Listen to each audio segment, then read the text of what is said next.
Hello there! I'm Scotty. You're not. Welcome back to the Doctor Who Retrospective. Scotty, you're not. Sit up a little bit. So, the Lazarus experiment. Yeah, it's there. And I realize during this episode, the next episode is 42. You have to get through meh to get to the good ones, because after 42, then it's just smooth sailing to the finale, and it's just like, yes. But like, two meh in a row. I don't want to watch it. But alas, I shall. The Lazarus experiment, or also known as that episode where Mark Gatiss turns into the Scorpion King. That's what it is. So, the Doctor and Martha, they land in Martha's room. And Martha's told that her sister Tish is on the TV. And we get this Dr. Lazarus guy, played by Mark Gatiss, in a lot of old makeup. Mark Gatiss, if you don't know, is a frequent writer. He's a frequent writer. A frequent writer on the series. And he gets to actually be on camera. And for his part, he's fine. He's no big Shakespearean actor, but he's fine. For what he has to do, he's fine. And for what they give him, I just feel like they should have done more than the guy does an experiment that turns him into a monster cliche.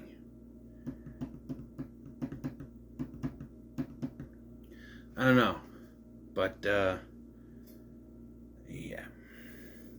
So he has an experiment that's going to change what it means to be human. And the doctor is like, well, I said one trip and it turned into more, so I'm going to go now. And he goes to leave, says goodbye, and he comes back and he's like, no, I'm sorry. Did he say it's going to change what it means to be human? And we go, after the credits, there is a black tie event in which this guy is going to do this experiment. And there's an older gentleman. We find out later that the guy lived through World War II. And it would have been fun if it was somebody the Doctor had met before. Like, what if he's the little boy that went, Mommy! You know, what if he's that kid all grown up now? And is his real last name Lazarus? Because that's a little Dr. Richard Lazarus. That's a little too on the nose, don't you think? He does this experiment, he uses it, and makes himself younger. Young! I should do the joke. Makes himself young. Well, younger. Younger is like in his 40s or something, but he younger. You know. But yes, and there's the woman who I think is supposed to be his wife or his lover, and they're, oh, we could do this experiment. It's going to be great, but then something weird starts to happen. And he turns into, for lack of a better word, the Scorpion King. It is legitimately, he looks like the Scorpion King from Return of the Mummy Returns. From The Mummy Returns, Return of the Mummy. That's a Goosebumps book. I write the Hello, I'm R.L. Stein. I write the Goosebumps books. No, that's a Goosebumps book. It's The Mummy Returns. And that's what it is, and it's this weird creature, and it sucks the life out of this old woman. And the Doctor and Martha find her. Also, though, we don't see the transformation here. It's later on the roof with Tish, but their mom and brother Leo are also there. And her mom is they wrote her not like Jackie. The thing that, I think I mentioned this, that Russell T. Davies likes to do, and he likes to bring the family in.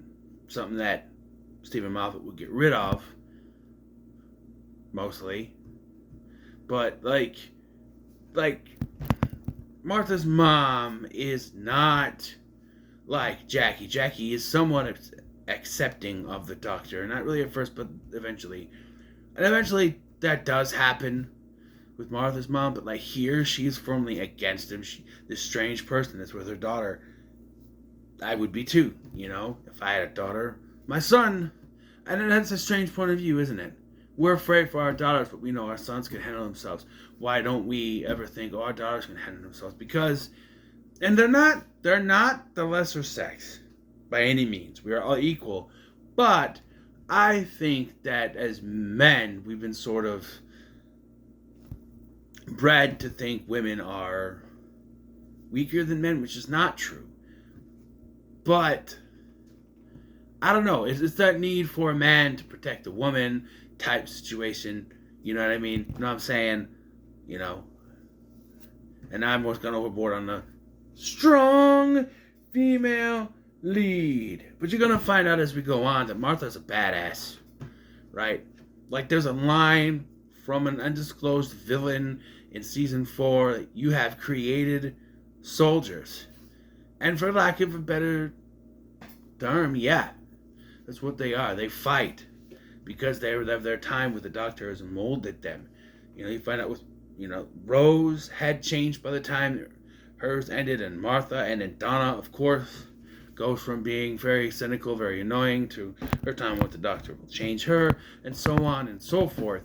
So it does work that way, but like Martha can handle herself, but you're always protective of your daughter over your son, or your son, he's a man, he can do it with the daughter, but you gotta start thinking they can both, be capable. Women are capable of the same thing men are, you know what I mean? But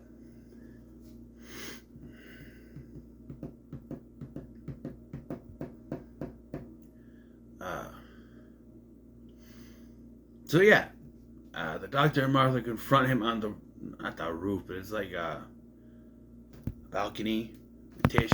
And Tish is plainly trying to hook up with this guy. And she's like, oh yeah, it's an age thing, but it works for Catherine Zeta-Jones. And I'm just like, ew, no. He was like, sure, now he's like in his 40s and she's got to be in her late 20s, right? No. I don't know. But still, he was just an old man about an hour ago with a wife. And now his wife's dead, and then he mutates into the Scorpion King, and we have a fight.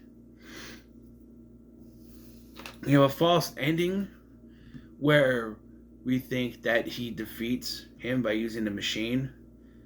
But he's not dead. Nope. He comes back to life. He sucks the life force out of the EMTs. And even though Martha's mom says not to go, she does. And even Tish follows. And then this strange man shows up and says that I have information. Now, I do want to mention the brief mention of the name Mr. Saxton. It will be very important in the future.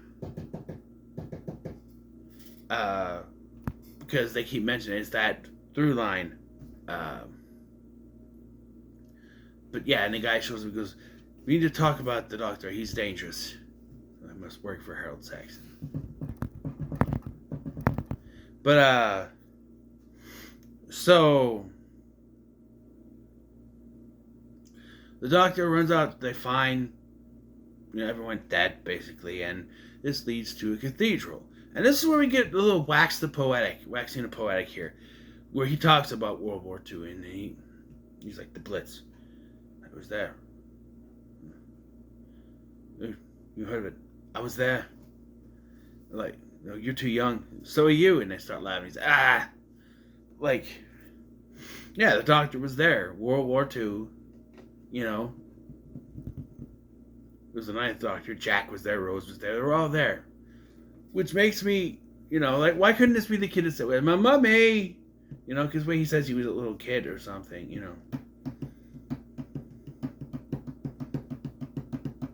I was about to get hit by a bomb, and this weird guy in a leather jacket saved my life. Of course, it was me. Why not? No, he created this experiment to be younger. He doesn't want to age, but, like, he's in a chance. So the Doctor comes up with the idea, the plan. Hey, get him up there. It's at the top, and I can defeat him. So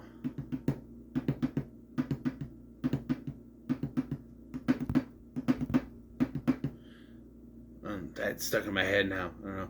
So that Martha and Tish lure him up to the top while the doctor gets to the organ and starts playing the organ music. And eventually, he crashes down. Now, Doctor explains that it's not an alien creature. He's human. It's just unlocked a part of the human evolution or de-evolution. Are you saying we at some point looked like that? Because that is... You think it would be like a gorilla or something, not the freaking Scorpion King. I don't know.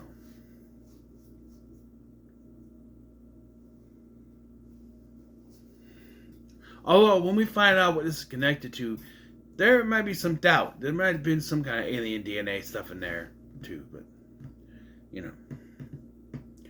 So, yeah, they defeated him, and they're about to say goodbye. And Martha's like, no, I'm not going. I'm not going to be just a passenger. And he's like, all right. You're never just a passenger anyway. So they go in the TARDIS and fly away. And much like earlier, her mom calls. Like earlier, she called and said, your sister's on TV. Now she calls and says that the Doctor is a bad person. The information comes from Harold Saxton himself. Harold Saxton, we find out, I will say this, he's the Prime Minister. He's a new Prime Minister after Harriet Jones went cuckoo nuts. After the Sycorax came in, he's a new Prime Minister. I will tell you that much about Harold Saxton, if you don't already know, and I hope you don't, because that's a big to-do. So,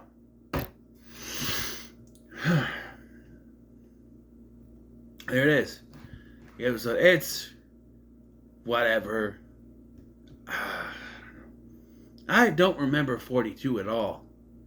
Like, I watched the preview for it. I usually pause the preview. I sat through the whole preview, and after the end of that preview, I'm still sitting here going, I don't remember any of this. I'm sure we watched it. I just don't remember it. Maybe I'll start watching it, and I'll be like, oh, yeah, this one. Or, oh, yeah, this one. I don't know. I don't know. But, so what are your thoughts on this episode?